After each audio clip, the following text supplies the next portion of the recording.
నాగర్ కర్నూలు జిల్లా మన్ననూరు గ్రామంలో గిరిజనులకు ప్రభుత్వం ఇందిరమ్మ ఇల్లు పత్రాలు మంజూరు చేసింది. లబ్ధిదారులకు మంత్రులు పొంగులేటి శ్రీనివాసరెడ్డి, జూపల్లి పట్టాలు పంపిణీ చేశారు.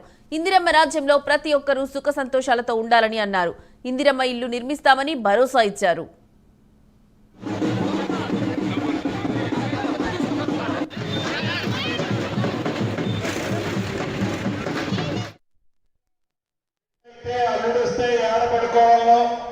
కొడుక్కి పెళ్ళైతే కోడలు వస్తే ఆడపడుకోవాలో నోటి మాటలు నేలక మీద నుంచి చాలా తీయగా చెప్పాడు. కానీ ఒక్క పేదోడికి కూడా ఇల్లు మాటలకే పరిమితమయ్యాడు. మాటలు చెప్పి 2 సార్లు అధికారంలోకి వచ్చాడు. ఆయన ముఖ్యమంత్రిగా ఉన్నప్పుడు, ఆయన ముఖ్యమంత్రిగా ఛార్జీ తీసుకునేటప్పుడు ఈ తెలంగాణ రాష్ట్రం ధనిక తెలంగాణ రాష్ట్రం.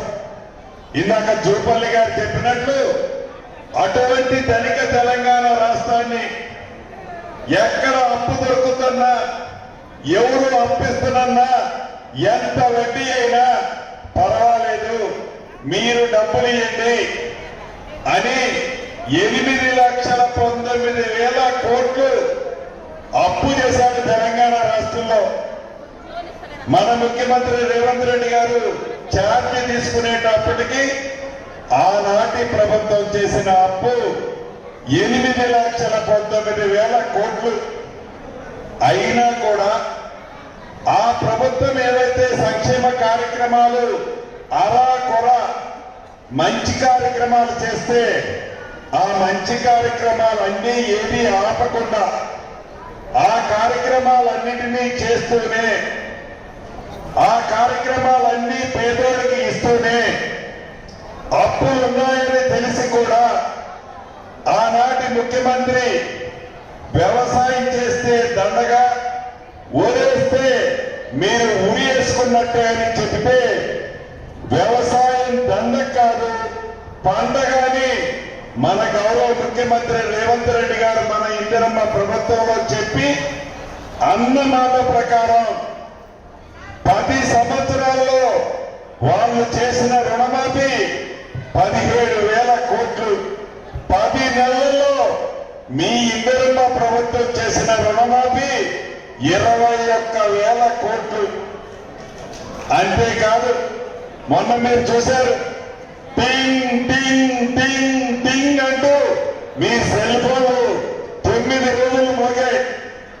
ఈ 9 రోజుల్లో 9,000 కోట్ల రూపాయలని రైతును రాజు చేసే దాంట్లో రైతు భరోసా ఇచ్చిన ప్రభుత్వం మీ దీవెనలతో వచ్చిన ఇందిరమ్మ ప్రభుత్వం.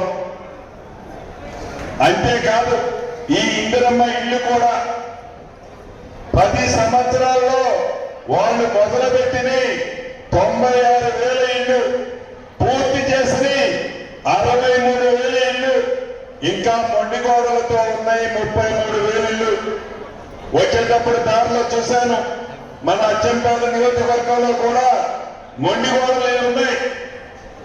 గౌరవ కలెక్టర్ గారికి ఇంతకుముందు చెప్పాను, ఒక్క అచ్చంపేట నియోజకవర్గమే కాదు, ఒక్క ఈ జిల్లానే కాదు, రాష్ట్ర వ్యాప్తంగా ఆనాటి ప్రభుత్వంలో ఏవైతే మొండిగోడల దాకా కట్టి వదిలేసి ఉన్నాయో, ప్రజా ప్రభుత్వమైన మన ఇందిరమ్మ ప్రభుత్వంలో ఆ ఇళ్లన్నీ కూడా పేదవాళ్ళకిచ్చి పూర్తి చేసే బాధ్యత మీ దీవెనలతో ఉన్న ఇందిరమ్మ ప్రభుత్వం తీసుకుంటుంది.